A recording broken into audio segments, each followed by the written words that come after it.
Sa occasion na ito na muli ay dadako kami sa iyong banal na salita upang patuloy namin, Panginoon, alamin ang iyong kalooban para sa amin.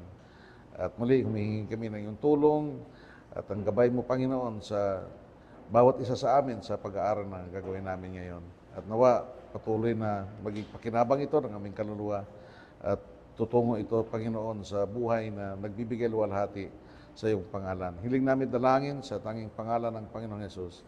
Amen.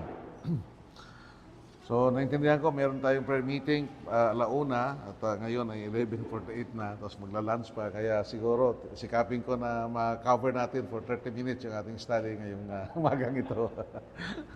At kanina nga, pinag-aralan natin ang church conduct according to God's order na inihayag sa banal na kasulatan. At isa doon sa crucial o napakahalaga sa order ng iglesia ay ang submission, yung pagpapasakop.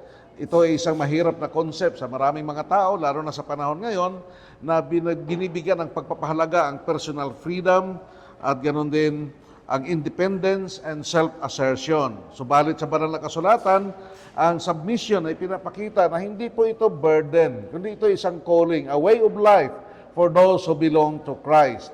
At sa Ephesians 5:21, si Apostol Pablo ay nagbigay sa atin ng foundational command na siyang humuhubog sa Christian relationship. Sabi niya, submitting to one another out of reverence for Christ. At kung ating susuriin po yung talatang ito ay transition mula doon sa discussion ni Pablo sa chapter 5, 18 to 20 about being filled with the Spirit. At instruction niya on specific relationships within the household of God. Kumbaga, ito yung pumagitna. Yung una, being filled with the Spirit, and then relationships, and then sa gitna rito, submitting to one another for reverence to Christ. Dahil dito, ito ay nagbibigay sa atin ng isang prinsipyo na siyang namamahala. It governs all relationships sa mga mananampalataya. Itong submission to one another, hindi po ito nag-ugat doon sa pagiging inferior. Hindi rin ito nangangahulugan ng oppression, kundi ito nangangahulugan ng ating reverence para sa Panginoong Hesus. Ibig sabihin, when we submit to one another, we ultimately submit to Christ Himself. At dito, sa usaping ito ng submission, ay mayroon ilang tayong bagay na dapat unawaan. Una, tingnan natin, ano ba yung biblical idea of submission?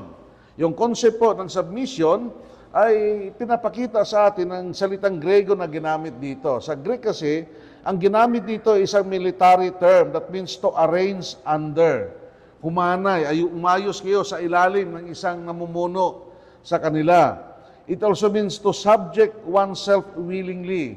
Ipailalim ang sarili ng merong walang pagkusa. Kusa kang nagpapasakop, kusa kang inilagay mong sarili sa ilalim. Or to yield to one another, magparaya o magbigay ng puwang sa iba. So it does not imply coercion or inferiority. Sa halip, ito ay nagbibigay sa atin ng idea of a voluntary yielding. Kusang loob na pagbibigay, laya sa iba for the sake of respect, order, and harmony, and love. Subalit ito pong usaping ito, itong biblical submission, ay malimit ito na nami-misunderstood ng marami. Tinitignan nila ito na oppressive. Tinitignan nila ito na isang sign of weakness. Subalit sa Bible nga, pinakita ko na kanina, that submission ay isang kagandahang asal na nagpapakita ng pagpapakumbaba at pagsunod sa halimbawa ni Kristo sa kanyang pagpapasakop sa Ama. So it is an attitude of humility na hinahanap ang kabutihan ng iba kaysa doon sa pagpupumilit ng personal niyang mga karapatan. At dito nga sa Ephesians 5:21, pinapakita dito ni Pablo na ang submission ay isa itong bahagi ng pagiging napuspos ng banal na espiritu. A spirit-filled life is marked by joyful worship, gratitude, at ngayon dito sa 5:21, it is marked by submission. Ayun ang pinapakita rito. Ito ay isang command na hindi masabi nating isolated, but evidence of living under Christ or under the influence of the Spirit. At dito ay pinakita rin ng Panginoong Hesus sa kanyang sariling halimbawa itong submission. Dinemonstrate niya ito when He Himself submitted to the will of His Father. Sa kanyang earthly ministry, nagpasakop siya sa kalooban ng kanyang Ama, even to human authorities, at maging sa mga hindi makatuwiran na pagpapahirap sa kanya doon sa krus, kusang loob siya na nagpasakop doon sa kalooban ng Ama. And so yung challenge sa atin dito, kung itong perfect Son of God willingly submitted Himself, how much more should we, His followers, live in humble submission to one another? So ito yung idea ng na pinapakita sa Bible, ito yung kusang loob, out of respect, harmony, and out of love, tayo ay nagbibigay ng pagpapasakop sa kapwa natin mananampalataya. Pero bakit ba ito mahalaga? Bakit ba ito pinagdidiinan sa banal na kasulatan, itong submission? May ilang bagay po na pinapakita sa atin yung Bible. Una, mahalaga ito because submission reflects our reverence for Christ. Ang submission ay nagpapakita ng ating paggalang kay Kristo. Yung phrase po natin dito, out of reverence for Christ, is not about pleasing men, but honoring Christ. It means our motivation for submission ay hindi yung fear of people, but deep respect and worship para sa ating Panginoon. So, when we refuse to submit, pag ayaw natin, ay hindi lang natin nire-reject ang human authority or relationship, we are resisting Christ's lordship in our lives. Parang sinasabi natin, ayaw ko kay Kristo, ayaw ko sa kanyang mga kalooban. Ang submission din is an act of faith and obedience, demonstrating that we can trust Christ's order for relationship. Kaya tayo nagpapasakop, nagtitiwala tayo na ito ay kalooban ng Panginoon. So, nagsubmit tayo out of reverence for Christ. Also, submission is necessary because it promotes unity in the church. Nagsusulong ito ng pagkakaisa sa iglesia. The church is called to be a body that works together in love. And submitting to one another, it fosters humility, patience, and love na napakahalaga para sa pagkakaisa. Kung wala po ito, wala itong submission, ang relationship sa iglesia ay mapupuno ng pagmamataas, pagkahati-hati, pagkawatak-watak, and self-seeking ambition. Kaya dito sa Romans 12 verse 10, sinabi ng Apostol Pablo, love one another with brotherly affection, and do one another in showing honor. And mutual submission is a practical way to express that love. Kaya sabi nga, magkunahan kayo sa pagpapakita ng pag-ibig. At ang submission ay isa sa mga pamamaraan na pinapakita natin ang pag-ibig na ito. So out of reverence for Christ, and then promotes unity in the church, and then thirdly, submission is necessary because it enables effective ministry. It enables effective ministry. In 1 Corinthians 12:12-27, isinalarawan dito ni Apostol Pablo ang iglesia bilang katawan with many members na may iba-iba siyang mga gamit. Kung ang isang bahagi ng membrong ito ay ayaw mag-function properly, yung buong katawan ay apektado. So submission, it ensures, tinitiyak niya that every member of the church functions in harmony for the glory of God. Kaya nga po makita natin sa Bible, ang pastors or elders, church leaders, tinawag sila to serve in leadership. And the congregation, tinatawag to submit. Sa Hebrews 13 kanina, verse 7, obey and submit to your leaders. Ganon din, ang leaders, they are not to lord over others, but to serve in humility. Bagaman sila ay may kapangyarihan na mamahala, gagawin nila ito ng mayroong kababaang loob, gagawin nila ito ng sinasaalang-alang ang mga kapatiran at of course may pagsunod sa salita ng Diyos. Kaya mutual submission, it enables the church to be a place of encouragement, accountability, and spiritual growth. Kaya isipin lamang natin kung ang bawat isa ay gustong umiral yung gusto niya, ang bawat isa ay gustong siya ay lagi nauuna, gulo yung mangyayari niyan sa iglesia. Hindi na isusulong ang effective ministry. Walang pagkakaisa at hindi makita ang paggalang kay Kristo. So that's why submission is something that is very important sa iglesia. Ang submission ng bawat isa. Ngayon, paano ba ito ginagawa? Paano ba yung outworking nito? So, makikita natin yan sa tatlong aspeto. Yung outworking ng submission. Ang una, sa relationship natin within the church. Paano ba ito papakita? Sa dalawang hanay. Una, to the brethren in general, and then to the leadership in particular. So, paano ba yung submission sa pangkalahatang kasapian? May tatlo. Pinapakita ito by serving one another. Yung paglilingkod sa bawat isa. Mark 10:45, for even the Son of Man came not to be served, but to serve, and to give His life as a ransom for many. So mutual submission, it means prioritizing the needs of others above our own. Mas inuuna mo yung kanyang kapakanan kaysa sa iyong sariling kalooban. Hindi natin pinagpipilitan yung karapatan, kundi tinitingnan natin kung ano ang nakakabuti sa pangkalahatan at kung ano ito makaka-edify sa mga kapatiran. So, we serve by submitting to one another. And also, we serve by honoring and encouraging one another. Sa Romans 12 verse 10, tinatawagan tayo, binasa ko kanina, outdo one another in showing honor. Mag-unahan tayo sa pagpapakita ng pagpaparangal. Ang isang submissive na puso, hinahanap niya o sinisikap niya to uplift, itaas ang iba kaysa sa personal recognition. Gusto niya yung iba yaong napaparangalan. Kaya pag may isang kapatid na sinabi ni Pastor, salamat kapatid sa iyong tulong sa iglesia, sa iyong pakikibahagi dito, tayo naman, hindi tayo naninibugo, natutuwa tayo sapagkat nagagamit siya at tinutulungan pa natin na lalo pa siyang magamit ng Panginoon. Hindi yung siya lang lagi hinahanap ni Pastor. That does not promote the welfare ng iglesia, kundi gusto nating tayo ang nauuna. And also, we promote submission to one another sa pangkalahatang kasapian by bearing one another in love.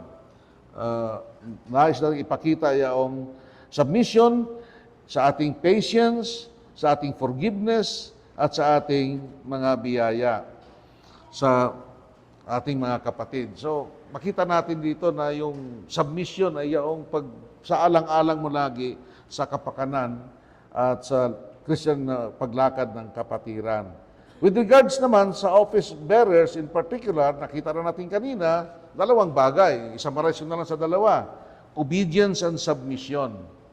Pinapakita natin ang ating pagpapasakop sa loob ng church sa pamamagitan ng ating pagpapasakop at pagsunod sa ating mga pinuno. Sabi sa Hebrews 13:17, obey your leaders and submit to them, for they are keeping watch over your soul as those who will have to give an account. Gawin natin ito with joy and not with groaning, for that would be of no advantage to you. So pag tayo hindi nagpapasakop, hindi tayo tumatalima sa ating mga pastor, tayo lugi. At sapagkat hindi tayo makikinabang. Samantalang pag nagpapasakop tayo, lalo pang nai-enhance ang kanilang ministry, lalo tayo makikinabang. And then, hindi lamang obedience and submission, kanina pinag-usapan natin support and encouragement. Suportahan natin sila. And support does not necessarily mean na pera. Panalangin, yaong pag-i-encourage sa pastor, yaong pagdamay sa kanyang mga kalungkutan. Pag may usapin sa iglesia, alam natin na sa tama yung pastor, we rally behind the pastor para ipakita sa mga kapatid na yon na wala ka sa katotohanan. At hindi kami papayag na yung mga manggagawa ng Panginoon dito ay paghinaan ang loob dahil sa inyo. So, pinapakita yung submission sa loob ng iglesia sa pamamagitan ng dalawang ito, to the brethren in general and to the office bearers in particular. Pinapakita din ito sa ating marriage and family life. Kaya nga po, sa aklat ng Ephesians, mabasa natin, Ephesians 5, 22:23, wives, submit to your husbands as to the Lord. So submit. Kung paano ang church nagpapasakop kay Kristo, ganun dapat din ang orientation at espiritu ng mga kapatid na mga babae sa kanilang asawang lalaki. Ganon din, asawang lalaki ay dapat umibig sa kanilang mga asawa kung paano si Kristo ay umibig sa iglesia. So dito makita natin yaong larawan ng pagpapasakop sa isa't isa. Ganon din sa Ephesians 6 verse 1, children are called to submit to their parents. Mga anak, igalang ninyo inyong mga magulang, sumunod kayo sa kanila. At ganoon din sa Ephesians 6 verse 4, parents are to nurture them in discipline and instruction of the Lord. So yung isang tahanan na kinakita ng mutual submission ay isang mabisang patutuo ng pag-ibig ni Kristo. Isang magandang larawan ng biyaya ng Panginoon sa mga makasalanan na kumilala sa Kanya. Pinapakita din ang submission hindi lang sa church, hindi lang sa marriage and family life, kundi sa workplace natin at sa ating lipunan. Again, in Ephesians 6, 5-9, sabi ko nga kanina, nasa gitna itong submission and then different relationships na ang sumunod. At ito yaong isang area na ipapakita yung submission sa Ephesians 6, verse 5 hanggang 9. Si Pablo, in-apply niya itong principle of submission sa work relationships. Ang mga employees, mga manggagawa, ay dapat mag-serve faithfully na para bagang naglilingkod sila kay Kristo. Yaon namang mga employers, pangungunahan nila with fairness and integrity ang kanilang mga nasasakupang mga manggagawa, mga empleyado. May nagtanong sa akin ito, Pastor, paano kung hindi Christian yung mga employees? Magpapasako pa ba sila? Of course, we cannot, hindi natin sila pwedeng pilitin talaga doon dahil ang puso nila ay wala pa sa Panginoon. Pero kung Christian ka at ang iyong boss ay hindi Christian, mag-submit ka pa rin sa kanila sapagkat tinatawagan ka rito, inuutusan ka na gawin mo to, mag-submit. At yaon namang mga Christian employers ay maging fair at maayos ang pamamalakad mo sa iyong mga nasasakupan kahit hindi pa sila Christian. Maging sa gobyerno, ang mga Christians, tinatawagan na magpasakop, Romans 13, 1-7, submit to governing authorities. While of course, maintaining that our ultimate allegiance ay nasa Panginoong Jesus.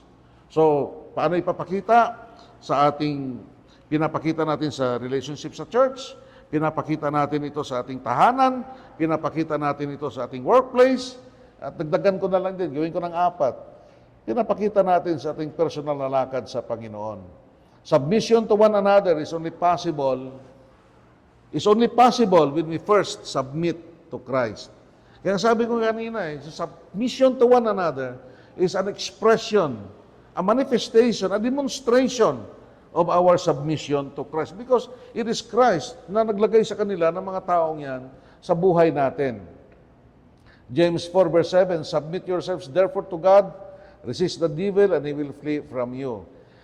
In other words, the more we yield our hearts to Christ, the more we submit ourselves to Christ, the more we will be willing to submit to others in humility and love. Lalo kang lalago sa areang ito kung tayo nasanay na magpasakop sa ating Panginoon.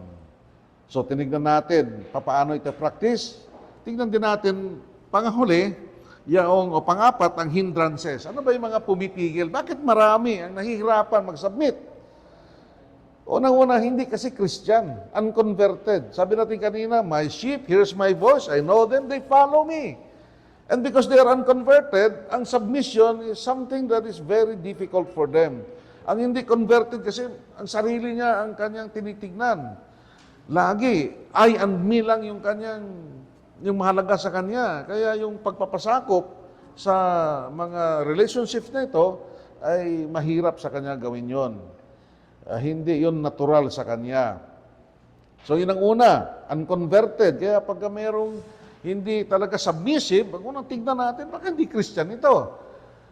At kung tayo nahihirapan mag-submit, kung ikaw'y nahihirapan, tignan mo sarili mo, baka hindi pa ako Christian. Second, nandoon yung heart issues. Christian na siya, pero may mga usapin pa sa puso. Nandoon yung pride. Pagmamalaki, nakakataas ako kaysa sa'yo. Ba't ako mag-submit sa'yo? Sino ka para pagsabihan ako? O kaya sino ka para sundin ko? Sino ka para ikaw yung aking pakinggan? So pride and selfishness. It is elevating oneself over others because tingin niya ay higit siyang nararapat na sundin ang kanyang gusto. Kaya pagdating sa mga meeting kung minsan, mayroong isang panukala, may suggestion siya, natalo yung kanyang suggestion, meaning mas nakakarami yung ito yung kanilang desisyon o ito desisyon ni pastor, hindi niya matanggap-tanggap dahil mas gusto, palagay niya mas tama ang kanya, mas gusto niya. Kahit wala siyang pinagbabatayan. So pride, selfishness, yung sarili niya ang laging inuuna. There is also the problem of unforgiveness and bitterness. Yung nagkasala siguro marami, nagkamali sa kanya, matagal na, hindi pa rin niya mapapatawad sa kanyang puso. Okay lang siya, pero hindi pa rin talaga nalis sa puso niya. Hirap siya na magpasakop. He is still holding to that past hurts. Kaya nahirapan siya na mag-submit. May lagi siyang mayroong pagsaalang-alang. Also, spiritual immaturity. Isa pa yon, yung pag-struggle niya sa fleshly attitude.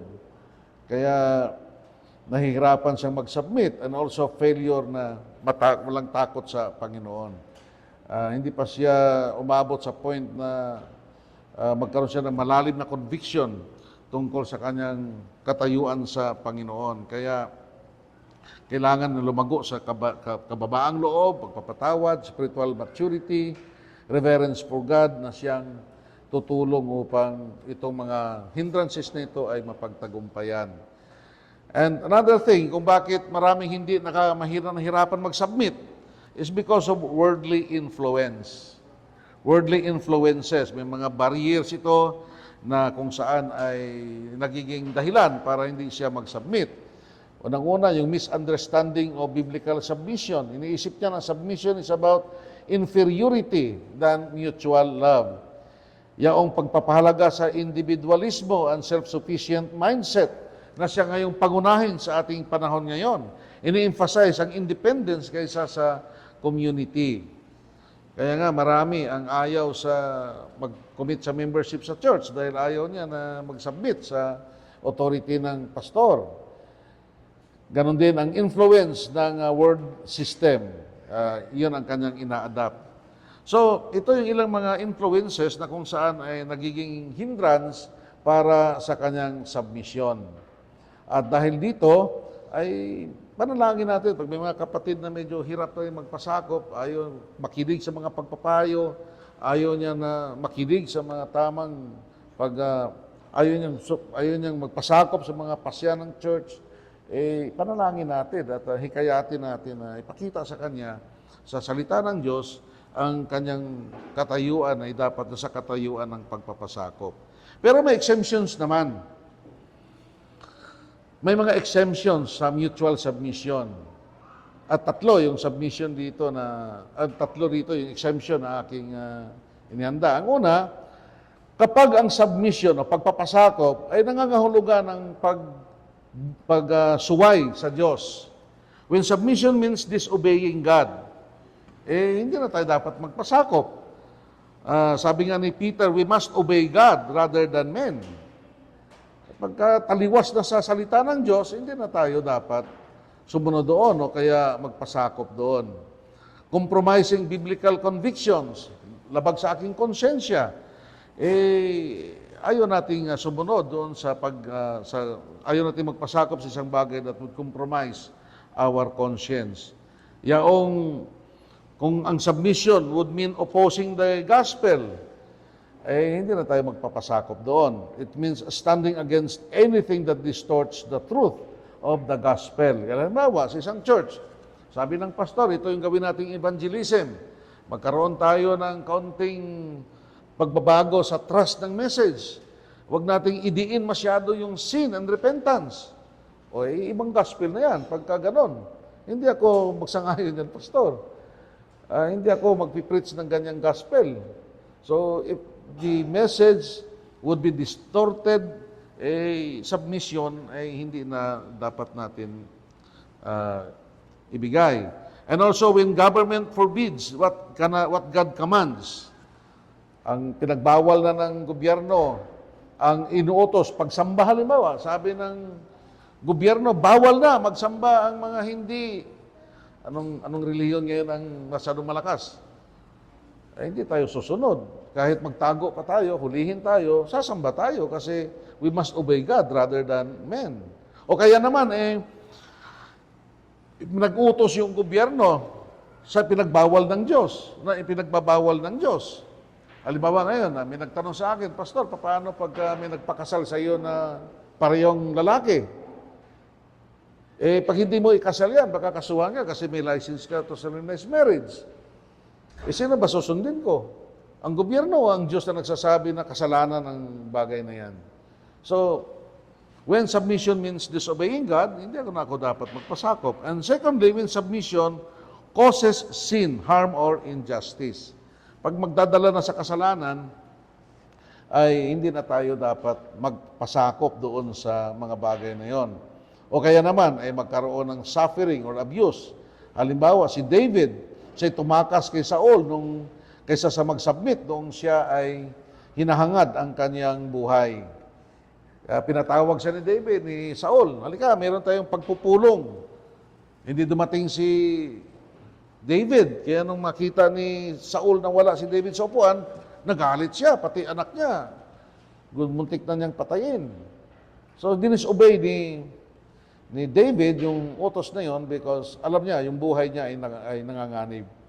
And of course, submitting to corrupt authority. Hindi na po pwede yun. Yung boss ko noon, may nag-apply ng loan. Ang kanyang ina-applyan ay yung allowed lang sa kanyang kakayanan magbayad ay 80,000. Gusto niya mag-apply ng 300,000. So lumapit si boss, hindi ba pwede yan? Sabi ko, pwede naman. Bakit hindi? Pero ikaw ang gagawa ng lahat ng yan. Wala akong pipirmahan, I will not take part of that. Bahala ka dyan. So, hindi pwede tayo makisama sa corruption o sa mga bagay na mayroong lumapit sa akin, baka pwedeng ayusin mo yung aking income tax, bawasan mo yung babayaran kong tax. Hindi ko pwedeng sumunod doon. So, when submission causes sin and when leaders or authorities abuse their power, hindi na tayo saklaw ng kanilang kapangyarihan. When false teachers and spiritual deception who reject of course, false teachers nga nire-reject o tinitwist ang salita ng Diyos, I will not submit to their authority, I will not have part sa kanilang ministry. Kaya nga dito matatapos yung submission natin sa mga namumuno sa iglesia pag hindi nakatotohanan ng kanilang sinusulong sa loob ng iglesia. So, submission to one another is ultimately an expression of submission to Christ. It is not about inferiority or weakness, kundi about walking in the Spirit, honoring Christ and fostering love and unity sa kanyang katawan. And when we submit to one another in reverence sa Panginoong Hesus, we reflect Christ's humility, ina-advance natin yung kanyang kaharian at naluluwalhati ang kanyang pangalan. Dahil dito, umiling tayo sa Panginoon na bigyan tayo ng puso na may kababaang loob that we may submit to one another joyfully, willingly, knowing that in doing so, kay Kristo tayo ultimately nagsasubmit. Sa Kanya tayo lubos na nagpapasakop. At gusto ko rin kausapin yung hindi pa member ng church, hindi pa Christian, na ang submission ay hindi mo talaga ito mapapractice malibang mag-submit ka muna kay Kristo. Kilalanin mo yung sarili na nagkasala ka at kailangan mong magpakumbaba, magsisi at hingin ang kanyang kapatawaran at kilalanin siya. Hindi lang Savior, kundi Lord na iyong paglilingkuran at kung saan ang buhay mo ay pagpapasakop sa Kanya ng lubusan. So manalangin tayo. Panginoon, salamat po sa aming pag-uusap nito about submission and we pray na sana po ay ma-impress ito sa aming mga isipan at maalala namin ito whenever kami ay nahaharap sa mga kami ay naharap sa mga usapin na kung saan ay kinakailangan ng magpakumbaba kami at kailangan naming mas bigyan ng pagpapalaga yung aming mga kapatid kaysa sa aming sarili. At nawa, in the process, ang iyong biyaya ang maging patuloy na magbibigay sa amin ng kakayanan upang ang bagay na ito ay hindi maging mahirap para sa amin. At sana po ang pangalan mo ito na naluluwalhatiin sa iyong iglesia na nakikita itong katotohanan na ito na nagpapasakop sa isa't isa bilang pagpapasakop sa aming Panginoong Yesus. Dalangin namin sa kanyang pangalan at kapurihan. Kay Jesus' name, Amen.